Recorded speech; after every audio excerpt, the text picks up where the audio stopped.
안녕하십니까. JTBC 전원뉴스입니다. 전북 전역에는 닷새째 폭염경보가 내려지고 있습니다. 열기는 밤까지 이어져 일부 지역에는 열대야 현상이 나타나겠습니다. 내일도 찜통더위는 이어집니다. 한낮 기온은 전주와 익산이 35도 등 34도에서 35도로 오늘만큼 덥겠습니다. 더위 체감지수는 위험, 자외선 지수는 매우 높은 단계까지 치솟겠습니다. 당분간 낮 최고 기온은 35도 안팎의 무더위가 이어지겠고 밤에는 열대야가 나타나는 곳이 많아 건강관리에 주의가 필요합니다. 전라북도가 시군의 폭염 대처 사업비로 6억 6천만 원을 긴급 지원합니다. 긴급 지원된 예산은 무더위 쉼터에 그늘막을 설치하고 살수 차량을 추가 운영하는 데 쓰여집니다. 그동안 전라북도와 14개 시군은 폭염 대처에 70억 원을 투입했습니다.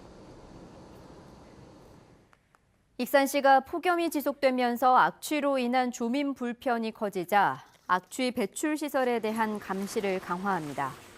익산시는 시민 등으로 구성된 특별 기동반을 운영해 1, 2 산단과 음식물 처리장, 가축 분뇨 공공 처리 시설 등 악취 관리 지역을 중심으로 24시간 모니터링에 나서기로 했습니다. 익산시는 악취를 포집해 배출 허용 기준을 위반한 시설에 대해서는 악취 방지법에 따라 개선 명령과 과태료 등 행정 처분을 내릴 방침입니다. 군산조선소 가동 중단과 한국GM 군산공장 폐쇄 등 경기 침체 영향으로 전북에서 빠져나가는 인구가 크게 늘고 있습니다. 통계청에 따르면 올해 2분기 전북의 전출자는 6만 1,298명, 전입자는 5만 8,673명으로 순유출 인구는 2,625명을 기록했습니다. 이는 2분기 기준으로 지난 2006년 2분기 이후 12년 만에 가장 큰 규모입니다. 이에 따라 올해 상반기 전북의 순유출 인구는 7,819명으로 늘었습니다. 국회 김광수 의원은 최근 일부 언론에 국민연금 흔들기가 도를 넘고 있다면서 기금운용본부가 제대로 일할 수 있도록 힘을 모아야 한다고 말했습니다. 김광수 의원은 국회 보건복지위에서 국민연금이 지탄을 받게 된 건 삼성 경영권 승계를 지원하기 위해 삼성 사금고로 전락한 사건이었다고 지적하고 지난해 기금운용직 이직률도 11.6%로 금융업계 평균 12.3%보다 낮아 전주 이전 이후 공단 이직률이 높다는 일부 지적은 무리가 있다고 말했습니다. 김 의원은 삼성 리스크는 온데간데였고 지방 이전이 모든 문제의 근원인 양 떠넘기는 행위를 당장 멈춰야 한다면서 이 문제를 좌시하지 않을 것이라고 강조했습니다.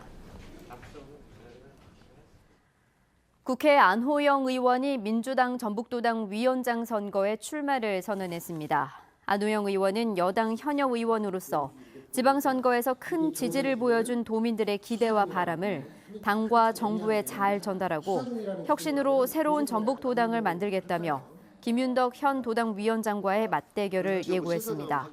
민주당 도당위원장은 권리당원과 대의원 투표를 50%씩 반영해 다음 달 4일 최종 확정됩니다. 지난해 11월 보건공사에 들어간 전라가명의 상량식이 오늘 열렸습니다. 전라가명의 중심 건물인 선화당은 정면 7칸, 측면 4칸의 팔작 지붕으로 골격을 잡았으며 현재 30%의 공정률을 보이고 있습니다. 이와 함께 내화, 연신당 등 부속 건물의 본 공사도 함께 이뤄져 내년 하반기에 개관할 예정입니다. 전북 현대 이재성이 독일 분데스리가 2부 리그에 진출합니다. 전북 현대는 이재성이 독일 분데스리가 2부 리그 홀슈타인 킬 구단과 이적에 합의한 뒤 세부 조건을 조율하는 중이라고 밝혔습니다. 이적료는 150만 유로, 우리 돈으로 20억 원가량으로 알려졌습니다. 최근 BMW 520D 차량에 화재가 잇따르고 있는 가운데 BMW GT 차량에서도 불이 났습니다.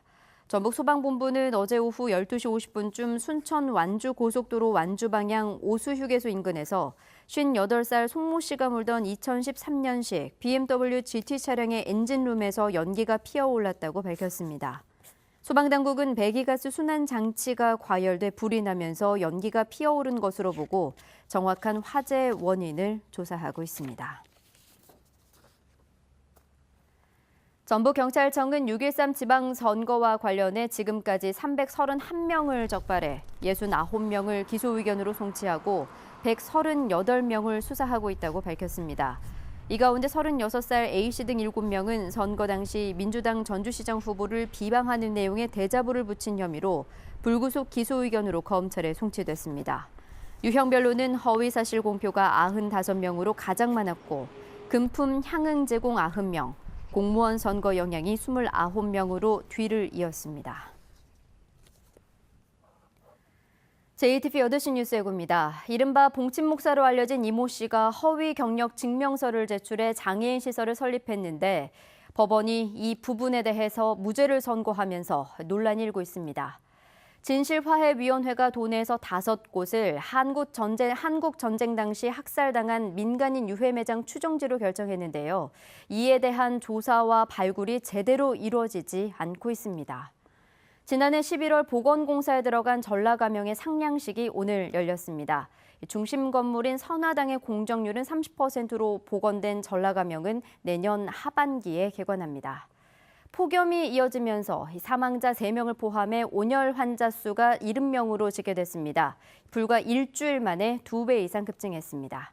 자세한 소식은 JTBC 8시 뉴스에서 전해드리겠습니다.